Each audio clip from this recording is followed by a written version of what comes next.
اور اس کی راہ میں. تو یہ 3 چیزیں ہیں. اس میں مختلف مکاتب فکر نے اپنی اپنی رائے دی. کئیوں نے ایمان اور نیک اعمال کا کہا، کئیوں نے کہا کہ جو قرآن پاک ہے وہ وسیلہ ہے. اور اس میں جو اہل تصوف ہیں ان کا خیال ڈفرینٹ ہے، اور ان کے مطابق جو وسیلہ ہے وہ مرشد ہے. اور مرشد وہ جو آپ کو ظاہری تعلیم کے ساتھ ساتھ باطنی تعلیم دے، تربیت کرے، آپ کی رہنمائی کرے. وہ جو مرشد جو مرید کے ساتھ ساتھ دیکھے کہ اس کی کہاں اس کی ایک ضرورت ہے، اس کو جہاں پہ وہ نفس کے، کیونکہ وہ خود ایک پینڈا یا ایک وہ رستہ طے کر کے آیا ہوتا ہے، تو اس کو پتہ ہے کہ جب دین کا علم بھی آتا ہے تو اس میں غرور آتا ہے، عبادت کی زیادتی آتی ہے تو بھی غرور آتا ہے. تو مطلب یہ ساری اس بیماریوں کو وہ، کیونکہ وہ اس بیماریاں ہیں وہ تشخیص بھی کر سکتے ہیں جیسے کہ ڈاکٹر تشخیص کرتا ہے. تو وہ خود ان رستوں سے نفس کی جو ہے وہ ہاتھ سے یا اس کے مشکلات میں سے نکل کے آتا ہے، آزمائشوں میں سے، تو وہی مرشد جو ہے وہ آپ کو گائیڈ کرتا ہے. اور جیسے کہ آپ نے ہمیں اس لیکچر میں بتایا کہ آج کل کے دور میں جہاں ہم سمجھتے ہیں کہ مرشد کامل جو ہے وہ بڑی آسانی سے دستیاب ہوں گے، اور ہم بعض اوقات اصل کے حصول کے لیے نقل کے ہاتھوں چڑھ جاتے ہیں. اور خواتین جیسے قرب قیامت میں یہ ہوگا فتنہ کہ دجال کے فتنے میں کثرت جو ہوگی وہ خواتین کی ہوگی، اور خواتین فوراً کسی پہ ایک دم سے اندھا دھند اعتبار کہ وہ تو بڑے پہنچے ہوئے ہیں یا وہ بہت بڑی پہنچی ہوئی ہیں، ہم ایک دم سے بلکہ ایمان کا بھی سودا کر دیتے ہیں. یعنی کہ ہم سمجھتے ہیں کہ یہ کبھی ہو نہیں سکتا، ممکن نہیں ہے. جیسے ماشاءاللہ آپ سے اہل تصوف کی کلاسز لیتے ہوئے پتہ چلا کہ یہ میجیکلی کچھ نہیں ہوگا کہ کوئی مرشد کامل آپ کو ملے، آپ کی دھلائی کر دے، آپ کی مرمت کر دے، آپ کو اس راستے پہ کسی منزل پہ پہنچا دے. کیونکہ اس قرآن کی آیت سے بھی ہمیں پتہ چلتا ہے کہ وہ تلاش کرو وسیلہ، یعنی کہ وسیلے کی تلاش بھی ہم پہ ایک لازم ہے، مطلب اس کی کوشش بھی ہم پہ لازم ہے. اور پھر یہ جہد مسلسل ہے. اور آج کل کے دور میں جیسے ماشاءاللہ آپ نے ہمیں بتایا کہ خاتون کے لیے جہاں پہ باہر جانا، مردوں کے ساتھ انٹریکشن کرنا ممکن بھی نہیں ہے، اور اس میں رسک بہت ہے. مردوں کے لیے تو چلے آسانی سے یہ خانقاہیں ہیں جو بھی، عورت کے لیے تو گھر میں اللہ نے آسانیاں کی ہیں. اور وہ کیا ہے، اگر ہم سوچیں تو اگر ہم عبادت میں تھوڑی سی کثرت کریں اور فوکس کریں اور درود و سلام کی کثرت کریں تو ہمیں تو مرشد کامل تو اللہ کے نبی صلی اللہ علیہ وسلم بڑھ کے تو کوئی ذات نہیں ہے نا. ان سے ہمیں فیض ملے گا، ان سے ہمیں گائیڈنس ملے گی، ان کے گھرانے سے محبت سے ہمیں رہنمائی ملے گی. اور یہی سب سے بڑی کامیابی ہے. اور اللہ سبحانہ وتعالیٰ نے اسی ذریعے ہمیں جو ہے فلاح اور کامیابی کا راستہ بتایا. تو اس میں جو مرشد کی جو ڈیفینیشن آپ نے بتائی کہ وہ اور وہ جب تک ہم میرے خیال سے جیسے میں نے ڈفرینٹ اکیڈمیز کو جوائن کیا، اور یہ واقعی بات ہے کہ میرے اندر محبت رسول صلی اللہ علیہ وسلم کی کمی آئی. تو میرے خیال سے ایز اے اسٹوڈنٹ ہم پہ رسپانسبلٹی ہے بہت بڑی کہ ہم جب دین کا علم تو ہر جگہ ہے، یہ یوٹیوب ہے، آج کل تو اتنی سوشل میڈیا اتنی آسانی ہے نا، مطلب آپ کی فنگر ٹپس پہ ہے وہ. لیکن اگر آپ کہ یہ ہم کہیں کہ جی ہمیں تو وہی ملے استاد، تو ہمیں اللہ نے عقل دی ہے نا، وہ کسی استعمال کے لیے چیز کام کے لیے ہم سرچ کریں کہ کون ہے جو ہمیں صرف دین دے رہا ہے، یا کون ہے جو اللہ کے نبی صلی اللہ علیہ وسلم سے قرب دے رہا ہے، محبت دے رہا ہے، اطاعت فرما برداری دے رہا ہے، اہل بیت کی محبت ہمارے دل میں ڈال رہا ہے. کون کہ یہ ہمیں خود بھی ایک تلاش، یہ بھی تلاش ہے کہ آپ وہ جو مرشد ہے جس کا وسیلہ اللہ نے کہا ہے کہ وسیلہ کیا ہے، مرشد، تو اس مرشد کو بھی تو ہم تلاش کریں جو بظاہر ایک استاد کی شکل میں ہے، ایک رہنما کی شکل میں. تو یہ ہم پہ ذمہ داری ہے. بلکہ ایون جب میں نے آپ کی اکیڈمی کو جوائن کیا تو الحمدللہ میں نے استخارہ کیا، اور استخارہ ہی بیسٹ گائیڈنس ہے. اور یہ سنت پہ بھی عمل آ جاتا ہے آپ کا، اور آپ کا پھر دل گواہی کرتے دیتا ہے. اور آپ کو جب اللہ سے اچھی امید رکھیں، بے شک آپ زندگی میں بہت سارے دھوکے بھی کھاتے ہیں لیکن اللہ آپ کو گائیڈ کرتا ہے. وہ کیونکہ ہم نے حق کی تلاش کی ہوتی ہے، اس دھوکے کھانے پہ بھی مجھے یہ امید ہے کہ اللہ نے اجر دینا ہے. بالکل بالکل، وہ تلاش کا سفر ہے نا، اللہ بھٹکنے نہیں دیتا. جزاک اللہ، بہت اچھا ماشاء اللہ آپ نے ٹو دی پوائنٹ وہ جو تھا اپنا موضوع بیان کیا. ایک ضمن بات عرض کروں گی، ایک ہماری ساتھی ہیں، اسٹوڈنٹ ہیں، تو وہ اسی طرح پہنچی بہت ساری جگہوں سے ہوتی ہوئی میرے تک. تو میں نے کہا کہ آپ کو جو پرانے جن کے ساتھ آپ وابستہ تھی تو آپ نے ان کو کیوں چھوڑا؟ تو اس نے کہا کہ میں بہت قرآن پڑھا کرتی تھی، جب میں ان سے جڑی تو میرا قرآن چھوٹ گیا. تو دیکھیں دل میں تقویٰ تھا، اس کو سمجھ آ گئی، کچھ نہ کچھ نیگیٹیوٹی آپ کے اندر پیدا ہوتی ہے.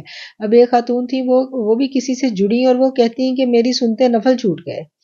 نمازوں میں میں تو 2 نمازیں اکٹھی پڑھنے لگ گئی. اچھا وہ نام بھی رکھے ہوئے ہیں, ظہرین پڑھی جا رہی ہے, مغربین پڑھی جا رہی ہے, مطلب سب دین گڈ ہو گیا. پھر اینڈ میں سمجھ آ ہی جاتی ہے کہ کچھ جہاں ہم پہلے تھے وہاں نہیں کھڑے, تو پھر تلاش میں بندہ اور زیادہ کین ہو جاتا ہے اور وہ ڈر جاتا ہے جس کے دل میں ایمان ہو کہ یہ میرے ساتھ کیا ہو رہا ہے. میری تو جو پہلی عبادتیں تھیں وہ بھی ان میں بھی کمی آئی ہے, لیکن علم کا تکبر بہت آنے لگ جاتا ہے. یہ باتیں بڑی قابل غور ہیں, بالکل ان پہ تفکر کرنا ہمیں بڑا ضروری ہے.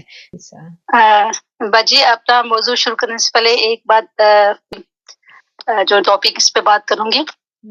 کہتے ہیں کہ اللہ والے اللہ سے اللہ کرنے سے اللہ نہیں ملتا, اللہ والے اللہ سے ملا دیتے ہیں.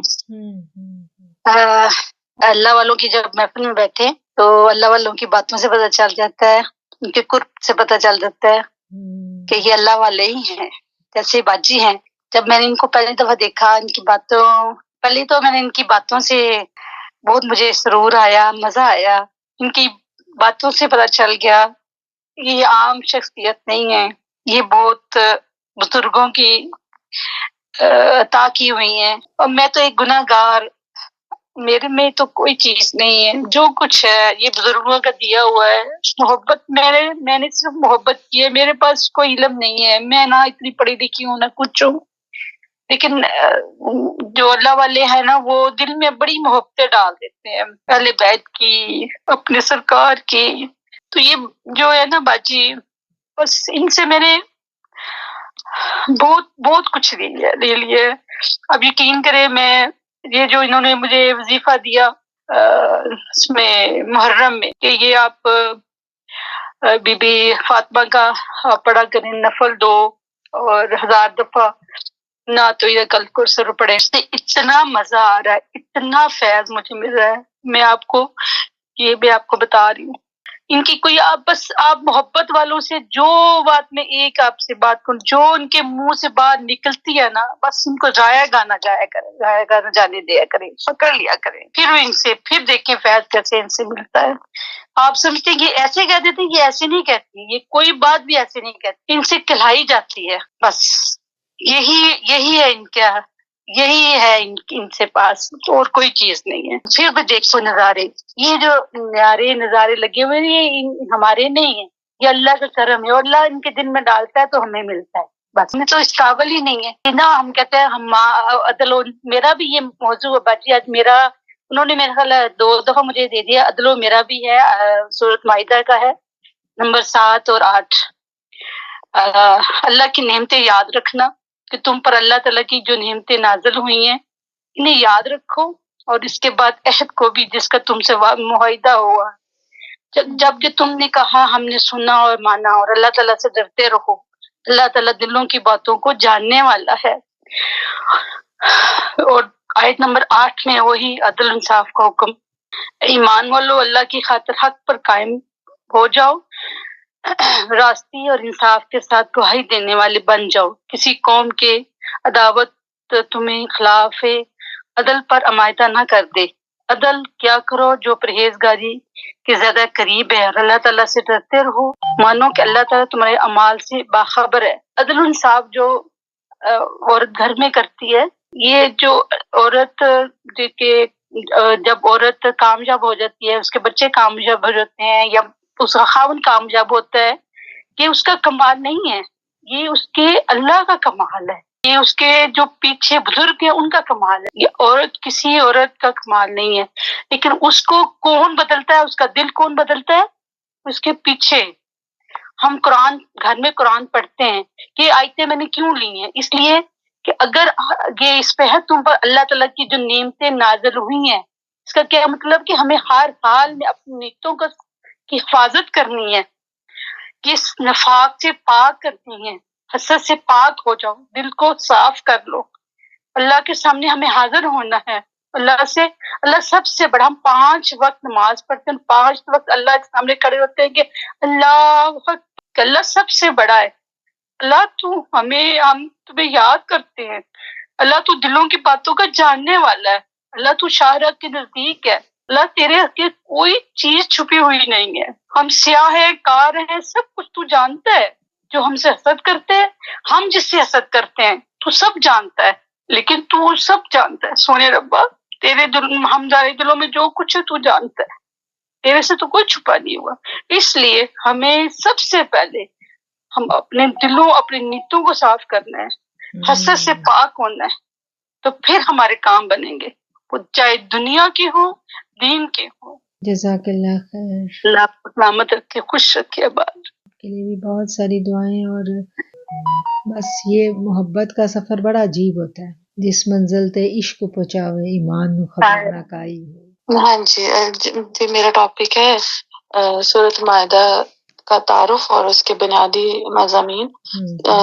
سورۃ مائدہ پوری سورۃ مائدہ کو احکامات کی صورت کہا جاتا ہے، کیونکہ اس میں اللہ تعالیٰ کے احکامات بتائے گئے ہیں. اس میں وہ جو بنیادی جو ہمارے اسلام کی بنیادی چیزیں ہیں اس میں سب وہ بیان کی گئی ہیں. جس طرح اس میں وعدے کی پاسداری کا بتایا گیا ہے، آسمانی کتابوں کے بارے میں بتایا گیا ہے، اور اس میں یہ بتایا گیا کہ توحید ہر کتاب میں توحید جو ہے وہ اس کا جو توحید ہی اس کا پہلا مضمون تھا. پھر اس طرح شاعر قرآن کا اس میں ان کی آداب سکھایا گیا کہ ان کی میں حرمتی نہ کریں. حج کے آداب بتائے گئے، شراب اور جوا اور اس کی ممانعت بتائی گئی، اس کے وضو اور تیمم کے احکامات بتائے گئے، حلال و حرام بتایا گیا، چوری کے بارے میں بتایا گیا، اس کی سزاؤں کا بتایا گیا. اور اس میں ایک اور جو شرک جو ایک اور قسم کا تھا اس کا بتایا گیا، عقیدہ تثلیث. اور سب سے اہم آیت جو اس صورت کی آیت ہے، جو سب سے خوبصورت اور مشہور آیت ہے، جس میں بتایا گیا کہ یہ جو 9 ذی الحج کے موقع پر نازل ہوئی، جب بتایا گیا کہ یہ اسلام مکمل ہو گیا، یہ مکمل ہو گیا، دین مکمل ہو گیا، پورا ہمیں دین بتا دیا گیا. آنے والی جب تک یہ دنیا ہے تب تک یہی دین ہے اور یہی قرآن پاک ہے جو ہمیں راہ دکھائے گا. آپ نے سارے مضامین کا خلاصہ جو ہے وہ بتا دیا. جی باجی جان، ریحان کا ان کا نیٹ کا ایشو تھا، وہ ابھی ریپریزنٹیشن دینا چاہیں گی. ٹھیک ہے، آ جائیں. جی آپ بسم اللہ کریں. السلام علیکم ورحمۃ اللہ. وعلیکم السلام ورحمۃ اللہ وبرکاتہ. میرا ٹاپک ہے وضو کے فرائض اور احکامات. آیت نمبر 6 ہے. یہ وہ ابھی شروع سے ہی سورۃ المائدہ میں احکامات کی کا حکم چل رہا ہے، لیکن جو 6 نمبر آیت میں اس میں اسپیشلی وضو کے احکامات بتائے گئے ہیں کہ جب آپ نے کہ لوگوں تو اللہ کے سامنے پیش ہونا ہے تو اس کا کیا پروٹوکول ہوگا، اور نماز قائم کرنے سے پہلے جو ہے کن باتوں کا خیال رکھنا ہے. اس میں 4 فرائض بتائے گئے ہیں کہ اپنے منہ کو دھو لو، اپنے ہاتھوں کو کونیوں تک دھو لو، اپنے سر کا مسح کر لو اور اپنے پاؤں ٹخنوں تک دھو لو. مطلب یہ وہ 4 فرائض ہیں جن کے بغیر وضو مکمل نہیں ہوگا. اور باقی جو ہم نیت کرتے ہیں بسم اللہ پڑھنا، مسواک، کلی، ناک میں پانی ڈالنا، وہ سب نبی پاک صلی اللہ علیہ وسلم کی سنت سے ثابت ہے اور نبی پاک نے وضو کر کے وہ دکھایا. اب اس آیت میں یہ بھی ایک جو ہے سب سے بڑی کوشچن لوگوں کے ذہن میں اٹھتا ہے کہ ایک ہی وضو سے باقی زیادہ نمازیں پڑھی جا سکتی ہیں.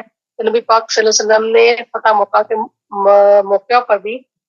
مکہ کے موقع پر بھی یہ چیز جو ہے امت کو سکھا دی کہ ایک وضو سے ایک سے زیادہ نمازیں بات کی جا سکتی ہیں.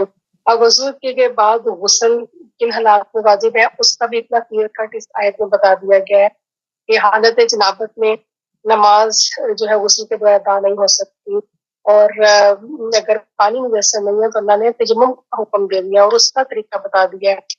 تو اس آیت میں جو سیکھنے کی جو بات ہے وہ یہ کہ نماز کو ہم بہت لائٹ لے لیتے ہیں. بعض دفعہ اسپیشلی جب فنکشنز ہوتے ہیں، یہ لیٹ نائٹ یا ہم سفر میں ہوتے ہیں تو وہ بڑا ایک سمجھ لیتے ہیں کہ بس کوئی اللہ معاف کر دے گا، ابھی اب یہاں ممکن نہیں ہے نماز پڑھنا.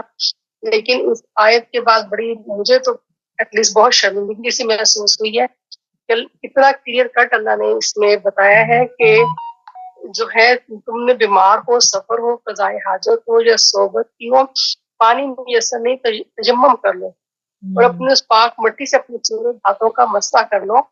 اور لیکن نماز کو قضا کرنے اور چھوڑنے کا حکم نہیں ہے. اللہ نے پاکیزگی کے طریقے بتا دیے ہوئے ہیں. یہ آیت مجھے شرمندگی یہ ہو رہی تھی کہ ہاؤ مینی ٹائمز قرآن پاک کو آج تک کتنی دفعہ کمپلیٹ پڑھا ہے اور اس آیت سے بھی کتنی دفعہ میں گزری ہوں گی، لیکن سمجھا ہی نہیں ہے، دیکھا ہی نہیں کہ یہ اتنا اللہ نے کلیئر اس میں احکامات بتائے ہوئے کہ 4 فرض ہیں وہ پورے کرنے ہیں اور باقی جو ہے وہ سنتیں ہیں. اور اب جو ہے وضو کرتے ہوئے یہ مزہ آتا ہے کہ یہ ہم سنت ادا کر رہے ہیں. اللہ ہمیں اپنے شکر گزار بندوں میں شامل ہونے کی توفیق عطا فرمائے. تو بس یہی میری دعا ہے سب کے لیے. اور میں بہت اس آیت نے مجھے جو میں چوز کیا تو مجھے اس آیت نے کافی زیادہ ڈرا دیا، کیونکہ اسپیشلی جب فنکشنز ہوتے ہیں کچھ ہوتے ہیں تو نماز کو بہت لائٹلی وہ قضا کر دیتے ہیں. تو اس کے بعد سے کافی جو ہے نا خوف سا دل میں بیٹھ گیا. اور یہ کہ کتنی دفعہ یہ آیت پڑھ کے گزر گئے لیکن اس کو اب جا کے سمجھا. لیکن الحمدللہ کہ اللہ نے چلے مرنے سے پہلے کم از کم یہ یہاں تک تو پہنچا دیا کہ سمجھ لیا. جزاکم اللہ خیر. جزاک اللہ خیر. جو بھی ہم پڑھتے ہیں سیکھتے ہیں اسے صحیح معنوں میں ہمیں سمجھنے کی اور اپنے اندر اتارنے کی توفیق عطا فرمائے. میرا خیال ہے کہ ہماری اسٹوڈنٹس مکمل ہو گئی ہیں جنہوں نے لائیو پریزنٹیشن دینی تھی. اور جی باجی جان الحمدللہ. الحمدللہ. اور یہ بات آپ لوگوں نے ذہن میں رکھنی ہے کہ آئندہ جب بھی آپ لوگوں نے پریزنٹیشن دینی ہے جو فارمیٹ آپ کو بتایا گیا اس کا خیال رکھیں. اور دوسری بات یہ ہے کہ مجھے یہ پتہ چلا ہے کہ کچھ ہماری بہنیں پریزنٹیشن دینا چاہتی ہیں لیکن دے نہیں پاتی. تو اس کی کیا وجہ ہے؟ پریزنٹیشن کیوں نہیں دے سکتے آپ لوگ؟ کیا مشکل لگتا ہے اس میں؟ اس میں تو آپ کو انجوائے کرنا چاہیے. مطلب نہیں آتا پریزنٹیشن میں؟ کتنے دیکھیں کتنے ٹاپکس ریوائز ہوئے ہیں اور وہ ایک ہی آیت کو 2 لوگوں نے دیا، دونوں نے بالکل مختلف انداز میں دیا ہے. وہ بھی اچھا لگا ہے سن کے. تو اللہ کرے کہ اللہ تعالیٰ یہ سفر ہمارے لیے آسان کرے. وعلیکم. وعلیکم السلام. میں نے وہ آپ سے اس دن کہا تھا کہ میں نے ایک اور آیت کو بھی سلیکٹ کیا ہے اس کا ٹاپک. جی پہلی آیت ہے اس میں اللہ پاک نے کہا ہے کہ جو حلال چیزیں ہیں وہ حلال چوپایوں کا ذکر کر کے کہے کہ جب حالت احرام میں ہو تو اس وقت ان کو نہ کرو شکار. تو میرے خیال میں اس کی ریزن یہ ہے کہ حج جیسی جو عظیم عبادت ہے اس میں اللہ پاک انسان کے تقوی کا امتحان لینا چاہتے ہیں.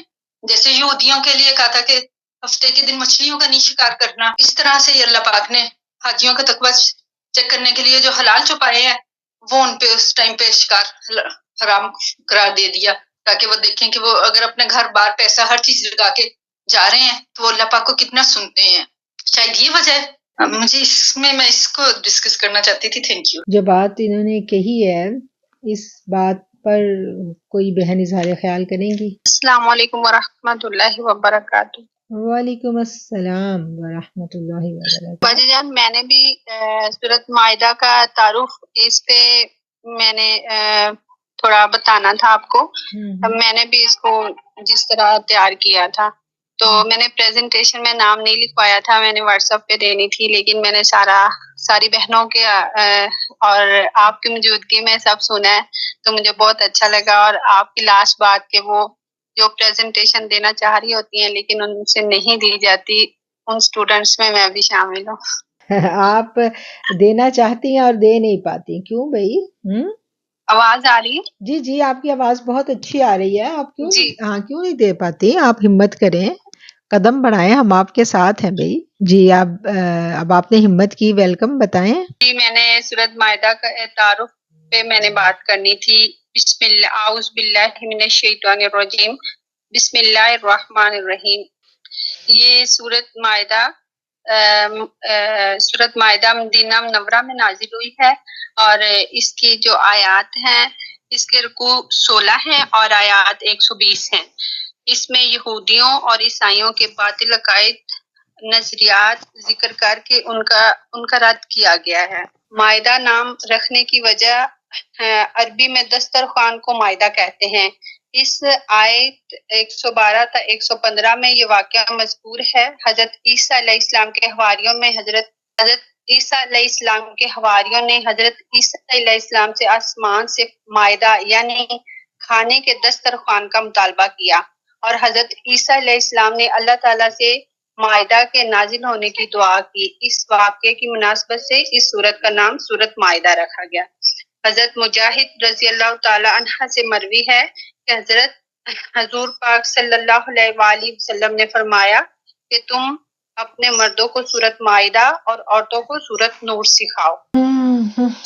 اور مسلمانوں کو تمام جائز معاہدوں کو پورا کرنے کا حکم دیا گیا ہے اس صورت میں، اور ان تمام جانوروں کے بارے میں بتایا گیا ہے جو مسلمانوں پر حرام ہیں اور جو مسلمانوں پر حلال ہیں۔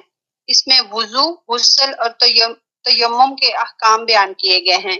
انصاف کے ساتھ گواہی دینے اور ناانصافی سے بچنے کا حکم دیا گیا ہے۔ اس صورت میں بنی اسرائیل سے عہد لینے، ان کے عہد کی خلاف ورزی کرنے اور ان کے انجام کو بیان کیا گیا ہے۔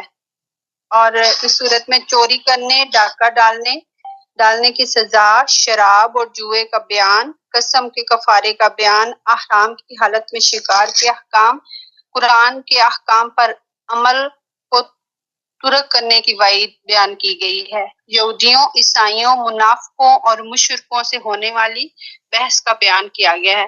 مسلمانوں کو اپنی اصلاح کرنے کا حکم دیا گیا ہے اور اصلاح کا طریقہ بھی بتایا گیا ہے۔ یہ بھی فرمایا گیا کہ نیکی اور پرہیزگاری کے کاموں پر ایک دوسرے کی مدد کی جائے۔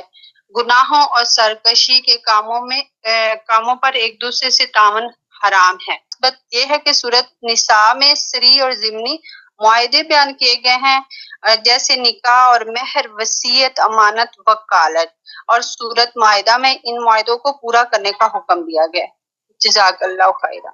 یہ جو پریزنٹیشن کا موضوع جس کا انتخاب کیا تو آپ نے کیا سوچ کے کیا؟ مطلب آپ نے ساری جو سورت کے موضوعات ہیں ان کا خلاصہ بیان کیا۔ بھائی جان، یہ سورت جو ہے ہم نے پڑھی ہے نا، یہ سورت نساء سے آسان لگی، لیکن اس میں آپ کو بھی بہت مس کیا گیا۔ مطلب جیسے آپ ہمیں جیسے یہ سورت لیکچر جو آپ یہ ختم ہوتا ہے اور اس کے بعد پھر آپ وضاحت کرتی ہیں اس بات پہ نا، تو وہ چیز تھوڑی اس میں کمی رہ گئی۔ باقی الحمدللہ کافی بہت کچھ سیکھنے کو اس میں ملا ہے مجھے۔ الحمدللہ اور ہمت کیا کریں آپ لوگ، تھوڑی سی ہمت کریں، ہم آپ کے ساتھ ہیں، شرمانا نہیں ہے، آپ لوگ ضرور پارٹیسپیٹ کریں، آگے بڑھیں، اللہ آسانی کرے گا۔ دیکھیں کتنی اچھی آپ نے ڈیلی پریزنٹیشن۔ وعلیکم السلام جی، وعلیکم السلام، کیسی ہیں؟ الحمدللہ پریزنٹیشن کے حوالے سے بات کروں گی کہ یہ اتنا زبردست مطلب ہمارے لیے ہے سیکھنے کا موقع۔ جب ایک صورت ہم پڑھ چکے ہوتے ہیں تو جب ہم اس کے لاسٹ پہ پہنچ جاتے ہیں تو فرسٹ کے یا درمیان کے مضامین بعض کا ہمیں بھول جاتے ہیں، تو جب ہم پریزنٹیشن کی تیاری کرتے ہیں تو ہم ایک دفعہ پوری صورت ترجمے کے ساتھ پڑھتے ہیں، جی پوری ریوائز ہو جاتی ہے۔ بالکل صحیح ہے، تو وہ ایسے بھی ریوائز ہوتے ہیں، اور جس وقت ہر بہن اپنی آیت کو اپنے موضوع کو لے کے چلتی ہے، پھر وہ اپنے اوپر تجربات ہیں جو وہ بھی شیئر کرتے ہیں اور اس کی دوبارہ تفسیر بھی بیان کرتے ہیں۔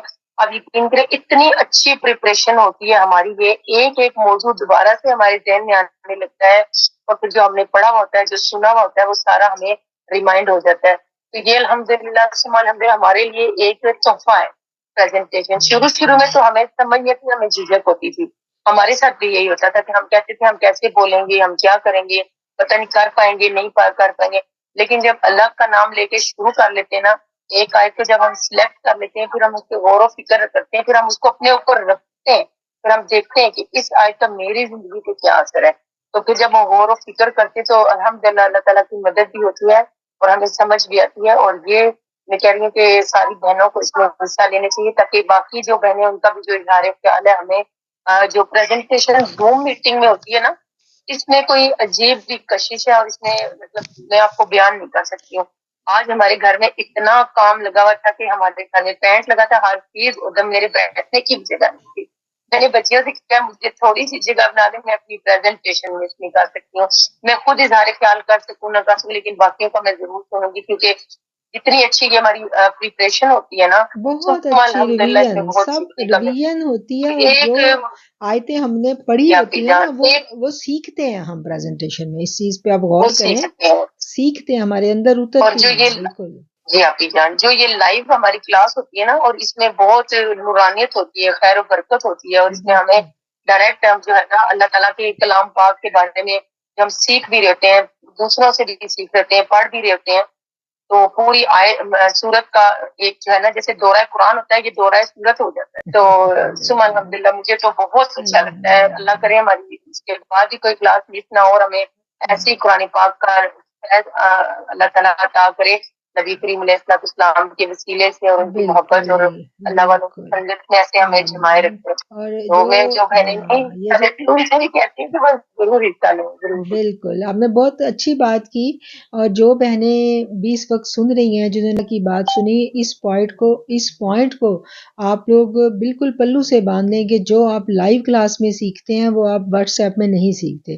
واٹس ایپ کی آپ کو ہم نے ایک سہولت دی ہے، ان اسٹوڈنٹس کے لیے یہ سہولت ہے، وہ اس کو اویل کریں جن کو واقعتاً کوئی پرابلم ہے، جابز پہ ہیں، کوئی اور سیریس مسئلہ ہے.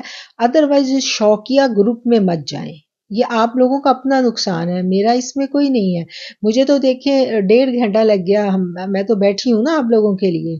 کلاس کا ٹائم تو ہمارا اوور ہو چکا ہے، میں ایکسٹرا ٹائم دے رہی ہوں آپ لوگوں کو. ادھر بیٹھی ہوں کس لیے؟ کہ ہم سیکھ رہے ہیں. تو اس لیے پلیز آپ لوگ کوشش کیا کریں کہ اس میں اتنا اچھا بولتی ہیں اور یہ بھی بھاگ گئی ہیں، یہ بھی گروپ میں دے رہی ہیں. کیا مسئلہ ہو گیا بھائی؟ آپ تو اتنا اچھا بولتی تھیں اور یہ بھاگ گئی لائیو سے. جی السلام علیکم ورحمۃ اللہ وبرکاتہ. وعلیکم السلام ورحمۃ اللہ وبرکاتہ. جی مجھے بس ویسے ہی تھوڑی سی ہیزیٹیشن ہوتی ہے کہ پتہ نہیں صحیح بول پاؤں گی یا نہیں، ورنہ تو مجھے تو یہ اس پہ تو برکات، لائیو میں تو برکات بہت ہوتی ہیں. سن کے اتنا مزہ لگتا ہے، اتنا اچھا لگتا ہے اور سکون ملتا ہے نا، اتنا کچھ سیکھ. نہیں، آپ کوشش کیا کریں کہ آپ لوگ لائیو دیں. میں آپ کو بار بار کہتی ہوں آپ لوگ لائیو دیں، اور جن کو کوئی سخت مجبوری ہے، کوئی بہت سویئر مجبوری ہے، وہ ادھر جائیں. آپ کو آسانیاں اچھی لگتی ہیں، لیکن آپ نے جب تک دیکھیں فرسٹ پرائرٹی نہیں اس کو رکھیں گے قرآن کو کہ آپ سیکھنے کی غرض سے آئیں، لائیو بات کریں، اصلاح ہوتی ہے. ابھی کتنی بہنوں نے سیکھا آج، جیسے ابھی عائشہ کنول نے بات کی، تو اس کی پریزنٹیشن کو ری موڈیفائی کر کے میں نے جب بیان کیا تو مجھے پورا یقین ہے کہ آئندہ عائشہ جو ہے وہ بہت اچھی پریزنٹیشن تیار کریں گی. وہ تھوڑا سا اس کو ضرورت تھی گائیڈنس کی، تو جو گائیڈنس آپ کو میں یہاں دے سکتی ہوں وہاں نہیں دے سکتی. میں یہ اسپیشل ٹائم آپ لوگوں کے لیے نکالا، وہ تو میں جب فرصت کے وقت میں سنوں گی بس سنوں گی. تو اس کو آپ لوگ اس کو اویل کریں اور اس کو غنیمت جانیں اور اس وقت کی قدر کرنا سیکھیں. یہ آسان نہیں ہے، یہ بہت مشکل کام ہے، اور الحمدللہ اگر اللہ ہمیں توفیق دے رہا ہے تو اس کو اویل کریں. اس کو ایسے ہی سستی اور کاہلی میں اور سہل پسندی، یا پھر یہ جو سائمہ طاہر آپ نے بات کی ہے، یہ شیطانی وسوسہ ہے کہ پتہ نہیں بول پاؤں گی کہ نہیں. کوئی بات نہیں، اگر آپ اچھا نہیں بولیں گی تو ہم آپ کو اچھا بولنا سکھائیں گے. ہم کس لیے بیٹھے ہیں یہاں؟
یعنی من اتبع رضوانہ سے مراد یہ ہے کہ اخلاص نیت، اور سبل السلام کے معنی سلامتی کی راہیں، یعنی یہ وہ راستہ ہے